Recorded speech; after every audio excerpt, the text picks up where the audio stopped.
Hi, Marilyn here, and we're back for piecing with month 5, May, and this is the diamond sashing for going around our captain's corner blocks. And so I have it laid out here, but the first thing that we're going to be doing, this is on page 8, is we're going to be doing our square and a square. You need to have 12 of these. There's 1, 2, 3 in each block, and we're doing 4 blocks. Okay, so we've done this many times. You're going to take your fabric 12, which is your 3 3/8 inch squares, and your fabric 5, which we've cut our triangles, and you're going to make your square and a square. We've done this many times, so I'm not going to go through the details.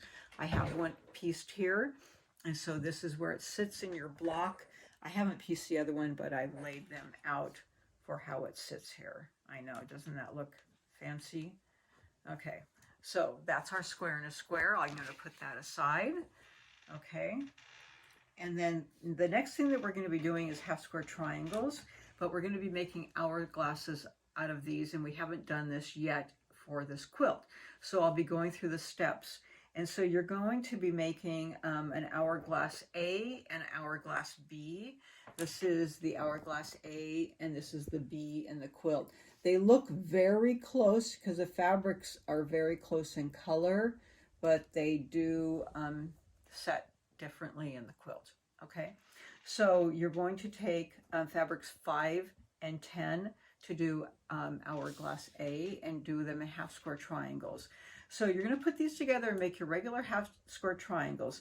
Now the important thing here is that, and you can take your pencil or whatever or a highlighter, do not square these up. Do not cut them down to 4.5 inches. If you do, this is not going to turn out correctly. So take them, make your half square triangles. This is the finished size uncut. Okay, and then what you're going to do is on only one of them, you're going to take your magic wand. Afterwards, you're going to put it from point to point on that half square triangle on the wrong side. I took my white lead pencil because it was easier to see, and I'm going to mark it from point to point on the wrong side. Okay, and then I'm going to take, I'll take this apart and show you what I did. I'm going to take 2 of these. Oh, I can't take it apart. I've already sewn it. I forgot. 2, I don't have any undone. 2 right sides together, and you're going to match them, the colors in opposite ways, and you're going to butt them together. And you really have to feel that they're butting together so that these little intersections match. And I do pin them on each side before I sew it. You saw that I had it pinned, but I'll just do it for example's sake. I had that pinned, and then I sew it on the lines that I marked from the magic wand. And I'm going to, I'll just take the ruler I have sitting here, and I will cut that down the middle. Okay, and then I'm going to take my pins out, and each one will yield 2 hourglass. So there's our hourglass here, and there's another one here. And now you're able to cut it down. I'm going to just quickly press these open, and it doesn't matter, sorry I'm turning my back to you, but it doesn't matter which side you press them, as long as you get them pressed open properly. And then now you have to cut them down to 4.5 inches. I'm going to move these out of the way. And this is where I use the Tucker trimmer. Some of you have purchased the Tucker trimmer, but this is really what this is made for. So on one side is the 1/2 inch cutting guide, and it's designated by a half circle. The other side is a whole inch cutting, and it's designated by a whole circle. So we're cutting this down to 4.5 inches, so I'm going to use the half circle to set it up. And what's lovely about this is it has lines going each way, so I can just set this down in the center. There's my 4.5 inch mark, 4.5 inches. So we have plenty of leeway to cut it down. I'm going to put it on the line so you can see this diagonal is running here and here. And that's going to be my first cut down. I'm just going to make sure it's straight on the line. Let me get it moved in place so it's set up nicely. Hold it down, and I'm going to cut it this way here, and then here, and then I will just turn it, and then I'll put this on the 4.5 inch in the corner, and then I just cross-check it to make sure I have those on the diagonal again. But it makes cutting down hourglass very, very quick and easy. Okay, and then I have perfect corners and a perfect hourglass. Now, if you don't have that and you want to use a regular ruler, you must have some type of square ruler. It won't work with your regular cutting ruler. It won't work with one of these. You can't cut it that way. You have to have a square ruler. So in this case, I would find my 4.5 mark, and then I have to find what's half of 4.5, 2.25.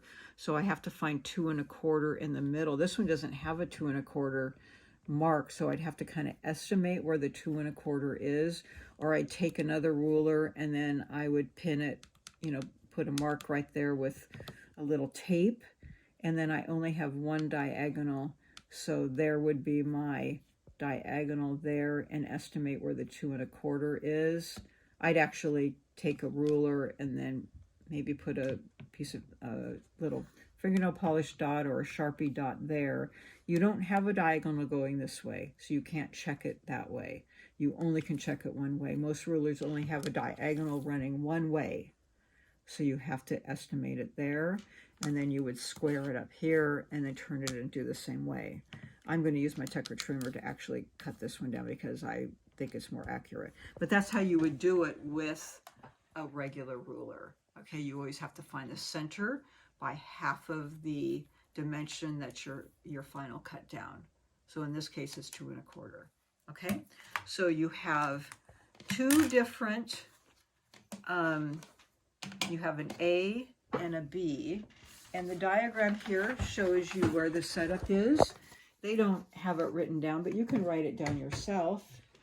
I had another pencil sitting here somewhere. Oh, here it is. So this would actually be A, B, B, and A. Okay, and then pay attention to the direction they're sitting. So this is up, and these are sideways. So this is an A, B, B, and A. And that's how they're sitting in the block. Okay, so that's the setup, and then of course your block that you made last month would be in the middle, and that's how it's set up in my quilt above here. Okay, so that's what the month is. No other blocks, just this. And then the nice, lovely thing about this is you don't have any pinning, so you don't have to match points. Terrific. But when you sew this, I would highly suggest turning it this way and sewing it on this side so that you can watch that intersection when you sew. So I'd sew it from that side, turn it over, and then when you're ready to sew this one on, and if you've done it this way, then I would turn, if those are all sewn together, I would turn it that way. So just always so that you have this side on top, so that you're watching that intersection when you sew, so that you can make sure that you don't lose the point, but you're right on top of that point there. Okay, and then the same on this side. So you're going to sew 3 together and then sew it onto the block, but you do have to watch those intersections, and then you're going to add this to this stream and then sew that whole thing onto the block there. And it kind of shows you, they've exploded the block here, so they show you adding that and sewing that on, sewing this block onto here, and then sewing those over. Okay, so there you go. You'll have 4 of those to make, and then you'll be have that set. So then when you see that, those are setting on the outside of your center. So this is what we've already made. We've already made this center, and I can kind of show you. You see it on the big quilt, but you can easily see it here too. So you've made this center block here, Okay, so we've made the center block, and then the last thing that we'll be making is kind of this tower that sits on the outside here.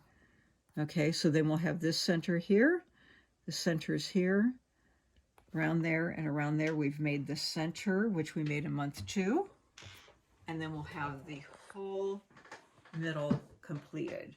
And then of course we've already made some of our outside blocks. So you can see different parts of the elements coming together in the quilt. All right, well, have fun making the block, and then we'll see you next month.